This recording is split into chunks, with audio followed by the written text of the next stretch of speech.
for a job? Thinking of a career change? Watch Inside Workforce Development and get the inside scoop on the local job market. Discover opportunities for new careers, see who's hiring, and get helpful tips to help you land that dream job. Watch Inside Workforce Development Thursday morning at 9:30 on News Channel 5+. This episode of Inside Workforce Development is sponsored by Kroger.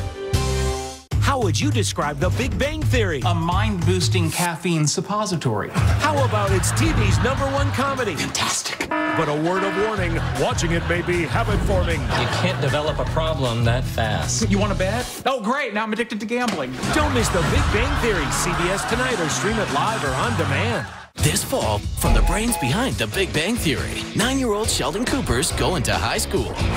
Oh, dear. Young Sheldon, CBS this fall.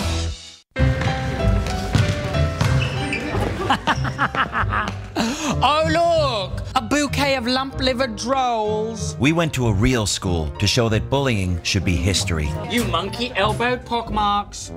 What a bunch of beef-witched pig nuts. On Monday, October 2nd, let's all stand up for World Day of Bullying Prevention by rocking a blue shirt. Together, let's make bullying a thing of the past. Go blue and get your blue shirt at stompoutbullying.org. I'm Simon Cowell for PETA. Far be it from me to be critical, but I find it really appalling that this year thousands of dogs will die of heat stroke inside parked cars. Their people thought that that little errand would only take a minute, or it wasn't that hot. But delays happen, and temperatures inside a car quickly rise in summer, even when the window's cracked. Never, ever leave your dog inside a parked car. Your dog idolizes you. In warm weather, keep him safe at home.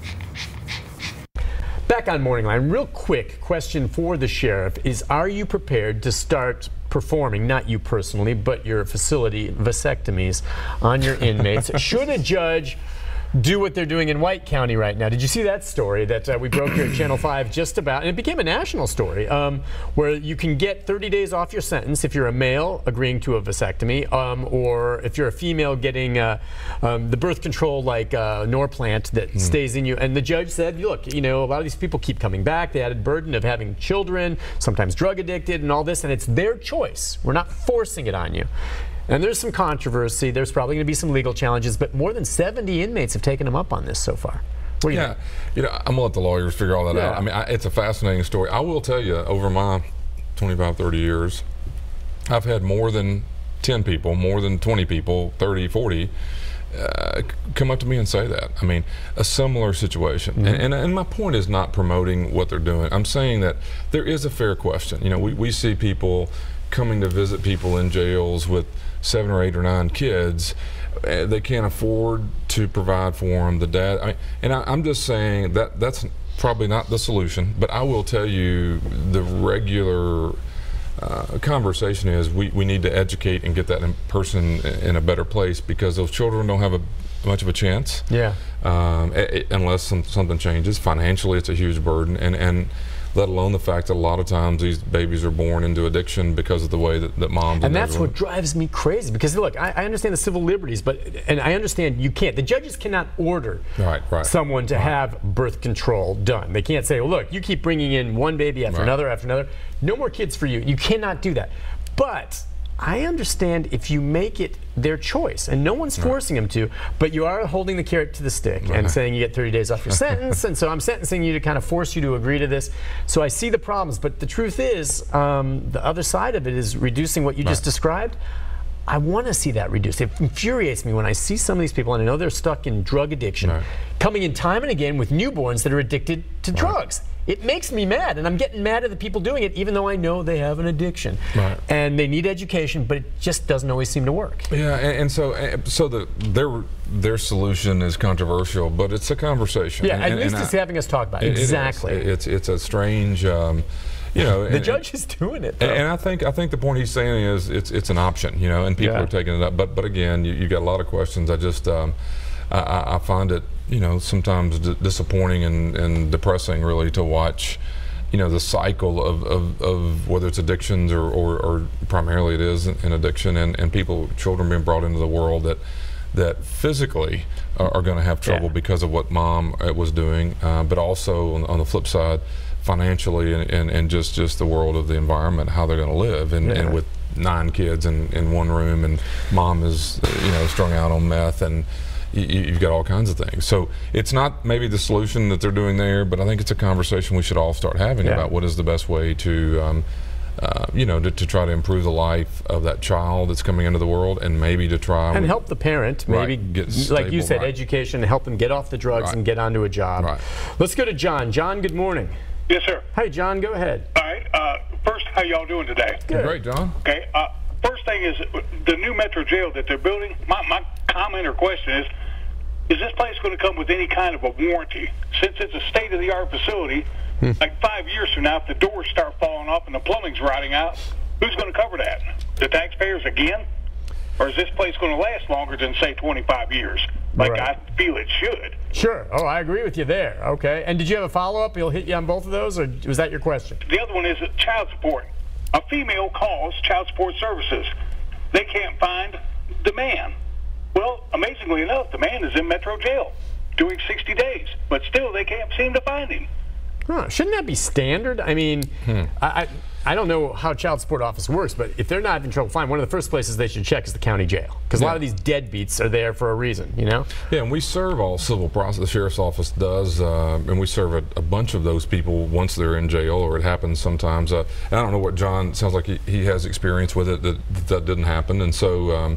One thing that does happen is a person's booked in and bonds out and goes home before all those things may line up. But trust me, one of the more angry people I have, or situations that I've run into over the years, is for a mom who's looking for a deadbeat dad who comes in and out of a system, and the system, don't hold him so she can get what she wants. Oftentimes, I mean, I will just. We have people in our jail right now for just not paying child support. I mean, we have people over the years always that are coming in and out of the system that's the only reason they're in jail. But yeah, it's an issue. I suspect. John, you're welcome to call me at the office and tell me if it's something specific.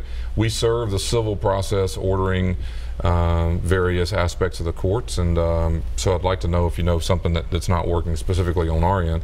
The new jail. One thing that's worth talking about is, a jail is 3 times the age that it is because of how it's used across the country. Oh, you mean the facilities age quickly because so much is going on? 24 hours a day. It's one of the buildings where it's somewhat like a hospital, but what happens is the wear and tear of a jail is you can look into this, is not really a fair comparison to a school or a newsroom or a water department, or in that way the police department, because those are buildings that pretty much run and everybody goes home.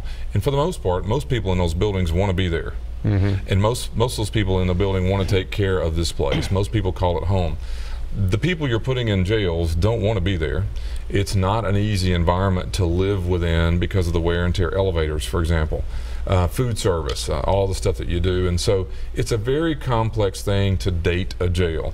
I don't disagree. I know way too many war stories about how this building was built in 1982. If you don't know, you ought to read it. It's a fascinating so are there any kind of, I guess you'll just cross it, but you expect this jail, when it's built, to be around for 2, 3, 4 decades?